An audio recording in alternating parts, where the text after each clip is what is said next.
जय हिंद दोस्तों। आज 26 जुलाई केंद्रीय कर्मी पेंशनर्स और सैनिक खबरों में सबसे पहले बात करेंगे। 8th पे कमीशन में 17 दिनों बाद आयोग की खुली नींद। 8th पे कमीशन में 3 लेटर जारी किए गए हैं। आयोग कब देगा रिपोर्ट, इस पर बड़ी अपडेट आई है। मेजर जनरल की लूट, 11 करोड़ की दवाइयां बेच डाली, इस पर बड़ी अपडेट है। और 2019 से 2021 के बीच में रिटायर्ड सैनिकों को डीए का 17% फायदा मिलेगा। ग्रेजुएटी 55,000 रुपए और उनके खातों में आएगी। एक रिपोर्ट आई है, एक खबर आई है, इस पर बड़ी अपडेट है।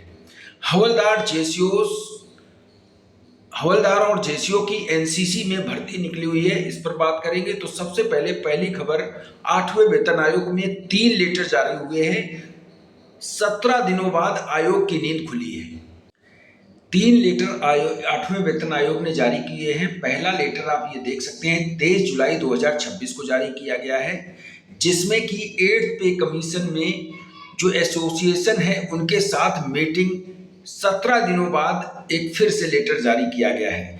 दिल्ली में मीटिंग होने वाली है और ये मीटिंग 7 अगस्त 2026 को फ्राइडे और 10 अगस्त 2026 को मंडे में आयोजित की जा रही है। जो भी जितने भी सेंट्रल गवर्नमेंट यूटी के एम्प्लॉय हैं और संगठन हैं, उनसे ये मीटिंग होगी 7 अगस्त और 10 अगस्त को, जो कि दिल्ली में होगी।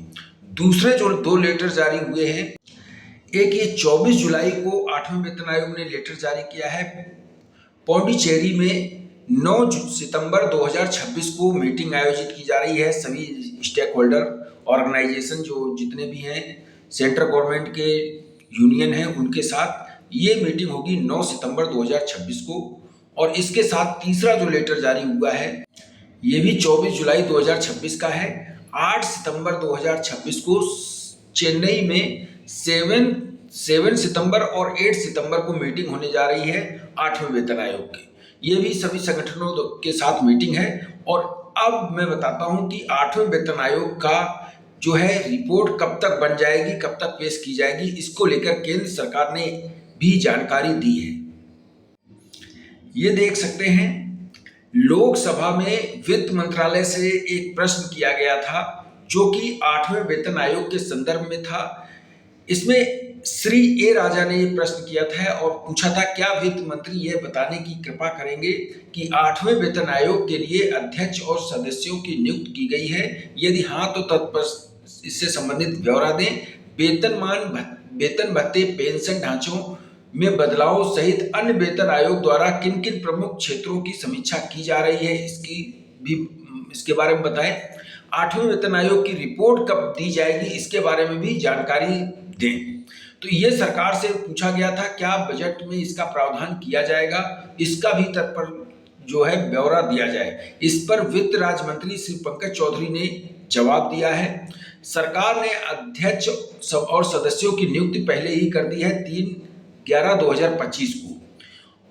जो अधिसूचना भी जारी की गई थी, जो अपने गठन के 18 महीने के अंदर केंद्र सरकार को कर्मचारियों के वेतन भत्ते, पेंशन और अन्य विभिन्न मुद्दों पर अपनी सिफारिशें यानी कि रिपोर्ट प्रस्तुत करेंगे। इसके लिए 18 महीने का समय उनको दिया गया है, ये केंद्र सरकार ने बताया है।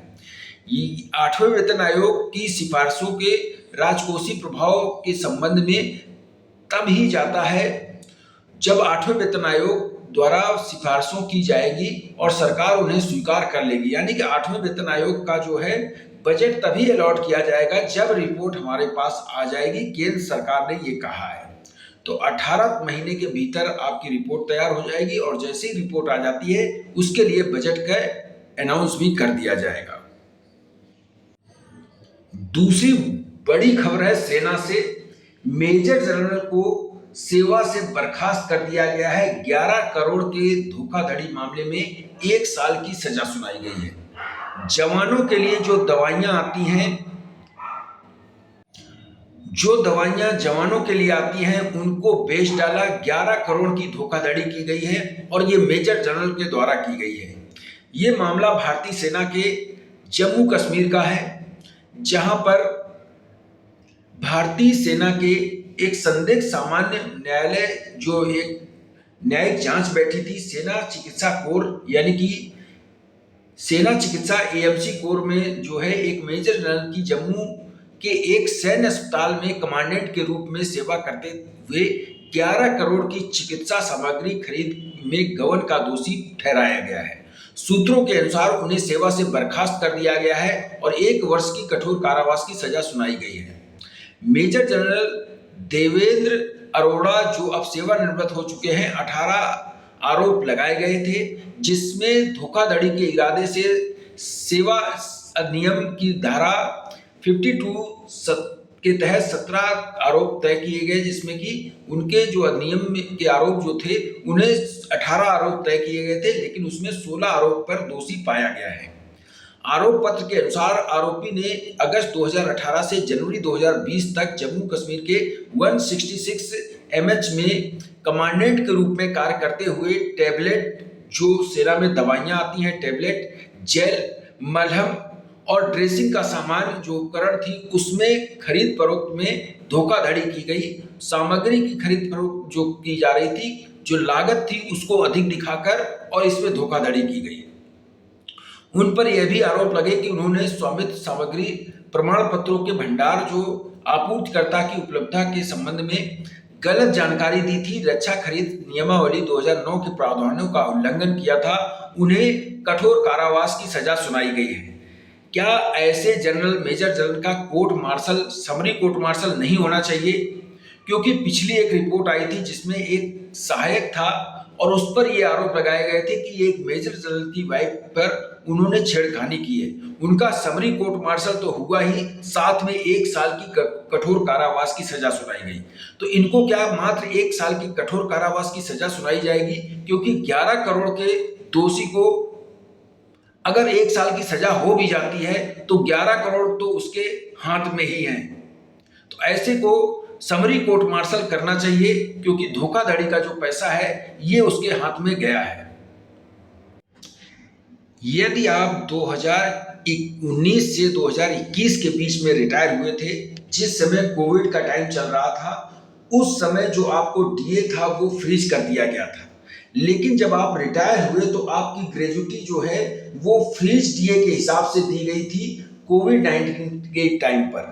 अगर वो उस समय आप रिटायर हुए हैं तो आपको 17% अलग से जो ग्रेजुटी है उसका बेनिफिट दिया जाएगा। इसके लिए मैंने पहले भी इसकी जानकारी दी थी। जो कोविड-19 के टाइम पर रिटायर हुए हैं उन्हें ग्रेजुटी कम मिली है, लगभग 50 से 55 हजार तक ग्रेजुटी और उनके खातों में आएगी, जो कि हमें पहले 17% के हिसाब से ग्रेजुटी का फायदा दिया गया था, जो कि कोविड-19 के टाइम पर डीए था। इसके बाद डीए लगभग 17-18% और बढ़ गया था कोविड-19 का, उसका डीए का बेनिफिट हमें नहीं मिला था।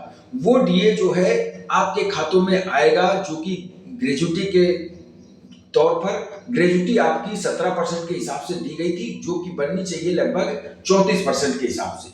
तो वो ग्रेजुटी अगर आपकी नहीं आई है, आपको कोरिजेंडर पीपीओ इशू नहीं हुआ है, इसके लिए आप पीसीडीए स्पर्श में संपर्क कर सकते हैं, उसमें कंप्लेंट डाल सकते हैं। कई लोगों ने इसकी कंप्लेंट डाली है और उसको फायदा मिला है। हमें भी जब हमारा कोरिजेंडर पीपीओ जारी हुआ था 17% पहले हमें ग्रेजुटी का डीए मिला था, लेकिन बाद में कोरिजेंडर पीपीओ जारी होने के बाद मैंने कंप्लेंट दी और उसका बेनिफिट हमें मिला है। तो आप 2019 से 2021 के बीच में रिटायर हुए हैं तो आपको भी इसका बेनिफिट मिल सकता है। अब बात कर लेते हैं जॉब से लेटेस्ट अपडेट है। बता दें पूर्व सैनिकों के लिए वैकेंसी निकाली गई है एनसीसी में, और ये 22 जुलाई 2026 का लेटर है, जिला सैनिक बोर्ड को दिया गया है। Requirement of NCO JCO clerk की रिक्वायरमेंट है एनसीसी में, 6 जैक बटालियन एनसीसी उधमपुर में। It is intimate that there is a urgent requirement ex serviceman clerk की, हवलदार हो या जेसीओ हो उनकी रिक्वायरमेंट है। यूडीसी की ड्यूटी की होनी चाहिए और 6 जैकलाई बटालियन में ये उधमपुर में भर्ती निकाली गई है। इसमें एक्स सर्विसमैन क्लर्क ट्रेड से होना जरूरी है और जेसीओ रैंक के अप्लाई कर सकते हैं। इसमें कांटेक्ट नंबर भी दिया है सूबेदार मेजर कौशल का, जिनसे कांटेक्ट करके आप इस नौकरी के लिए अप्लाई कर सकते हैं, अप्रोच कर सकते हैं। ये थी जानकारी। इस वीडियो में इतना ही। वीडियो अच्छा लगा हो तो लाइक करें, चैनल सब्सक्राइब जरूर करके रखें। थैंक यू, जय हिंद।